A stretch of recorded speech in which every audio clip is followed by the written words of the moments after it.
Assalamualaikum warahmatullahi wabarakatuh. Good afternoon, ladies and gentlemen. First of all, let us say thank you to Allah Subhanahu wa Ta'ala who has given us health. I would like to say thank you to the Honorable Ms. Mirna Rosakina as the lecturer of the Introduction to English History course. And thank you to those who attended the meeting this afternoon. It's great to see you all. Let me introduce ourselves. My name is Hadila Yuri. And there are my friends, Agis Syahrul Ramadan, and then Rio Febrianto, and the last is Rilani Rizkiani. In this occasion, we would like to present about the use of figurative language or figures of speech. And we will discussion about the first point is understanding figurative language, and the second point is kinds of figurative language. The third point is figurative language in the poem She Walks in Beauty, and the last point is figurative language in the poem Dewa Telah Mati. So, the first material is about understanding figurative language, will deliver by Agis Syahrul Ramadan. Please. In Indonesian, figure of speech is called majas. What is majas? Majas is one of the forms of language styles or figures of speech used in the sentence to be more attractive and more alive. And the majas are used in writing of literary works, both oral and written. Jadi teman-teman, majas adalah salah satu bentuk gaya bahasa yang digunakan dalam kalimat agar semakin hidup dan menarik. Umumnya majas digunakan dalam penulisan karya sastra, baik lisan maupun tulisan. Diketahui majas sudah digunakan pada masa era Yunani kuno. Majas digunakan untuk memperkaya pemilihan kata atau diksi dan bahasa dalam sebuah karya penulis atau pengarang. Maybe that's all that I can say. And for the next material will be explained by my friends. Trilani, time is yours. The second point is about kinds of figurative language, will deliver by Trilani Rizkianti. Please. Kinds of figurative language. There are 6 kinds of figurative language. The first, simile. Second, metaphor. Third, hyperbole. Fourth, personification. Fifth, synecdoche. And sixth, onomatopoeia.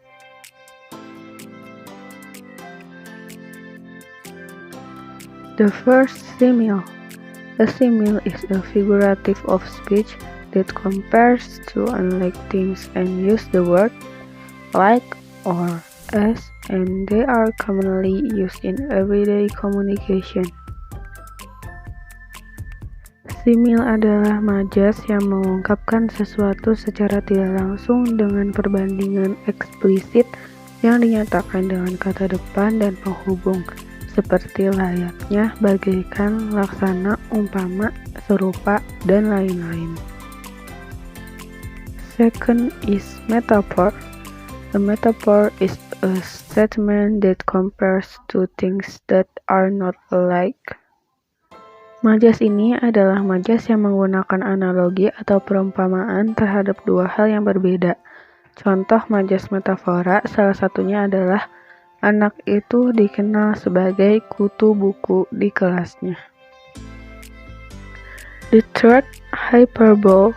Hyperbole is an exaggeration that is created to emphasize a point or bring out a sense of humor. Hiperbolis adalah ucapan kiasan yang dibesar-besarkan, dikemukakan jauh lebih sedikit daripada waktu yang sebenarnya digunakan. Fourth, personification. Personification is the attribute of human characteristics to non-living object. Personifikasi adalah pengumpamaan benda mati sebagai manusia atau majas yang memperlakukan benda atau binatang seolah-olah berperilaku seperti manusia. Fifth, synecdoche. Synecdoche is a type of figurative language that use one part to refer to the whole or the whole to refer to the part. merupakan perandaian yang menggunakan satu istilah untuk mewakili keseluruhan dan sebaliknya. Misalnya terlihat dalam kalimat berikut ini.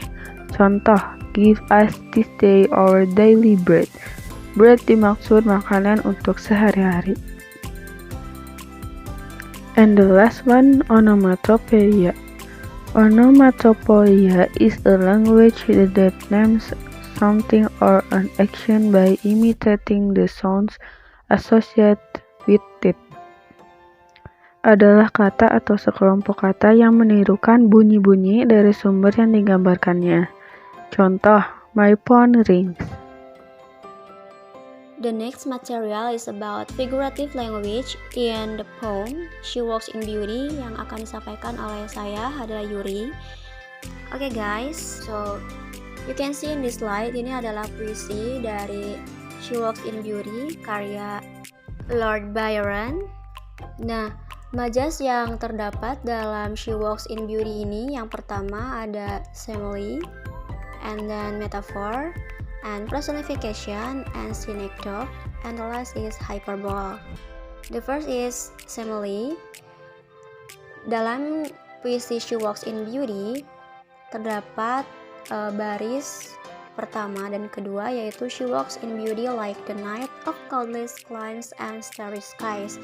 Nah, di sini itu Byron membandingkan kecantikan wanita dengan the night atau malam. Dalam malam hari, keadaan tersebut digambarkan dengan langit tak berawan yang terlihat teduh dan berbintang.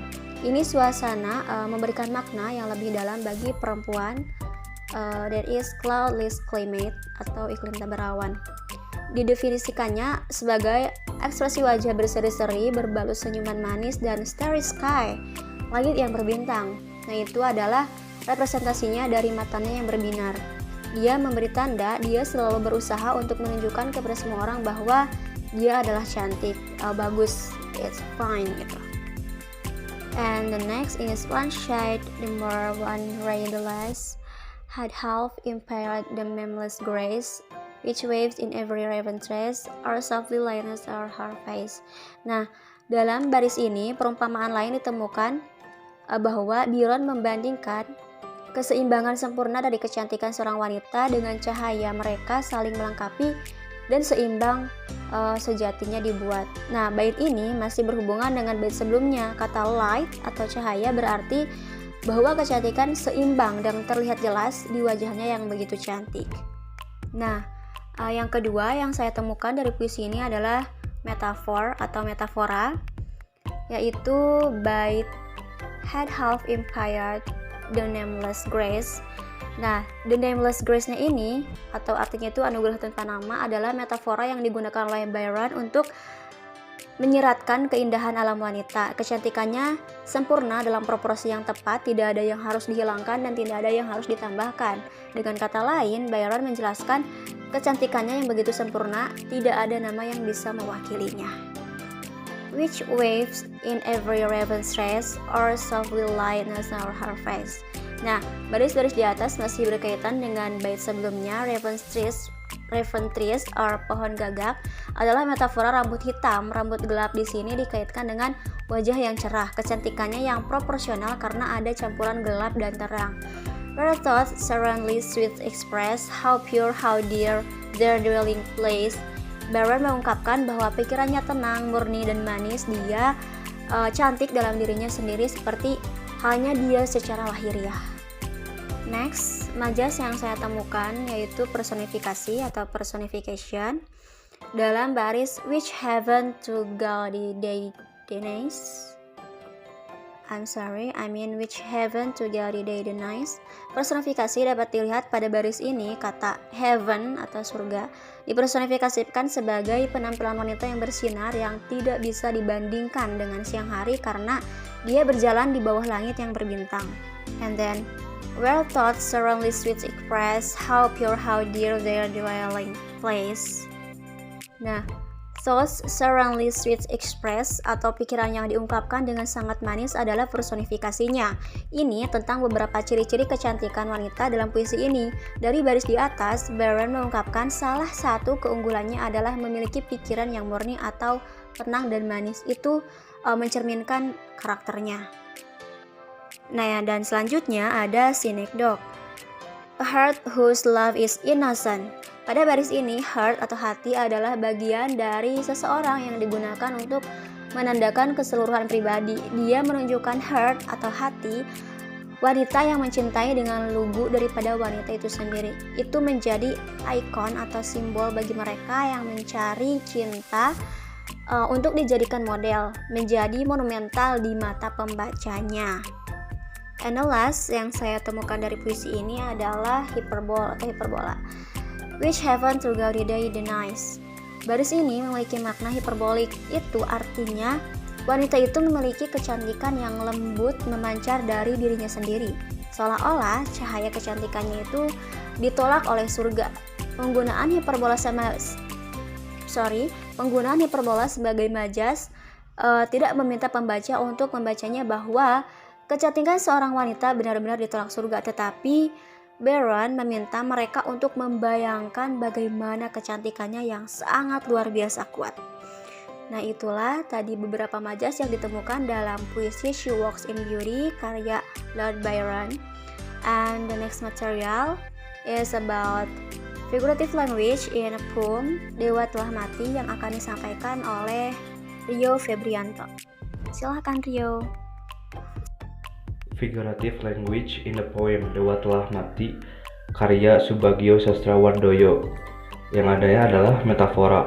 Metafora membuat perbandingan antara dua hal atau benda untuk menciptakan suatu kesan mental yang hidup walaupun tidak dinyatakan secara eksplisit. Dengan penggunaan kata-kata seperti ibarat, bak, sebagai, umpama, laksana, penaka, serupa, seperti pada pengumpamaan terdapat dalam baris bumi ini perempuan jalang. Yang kedua ada figurative language, ironi.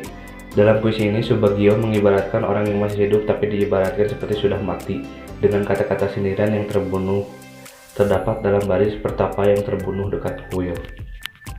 So that's all our presentation, and if you have any question you can di kolom komentar. Jika ada yang ditanyakan atau didiskusikan, silahkan ketik di kolom komentar. And we have some conclusion. Figurative language is a way of expressing oneself that does not use a word's strict or realistic meaning. Common in comparisons and exaggerations, figurative language is usually used to add creative flourish to written or spoken language or explain a complicated idea. So that's all our presentation. Thank you for your attention. Wassalamualaikum warahmatullahi wabarakatuh.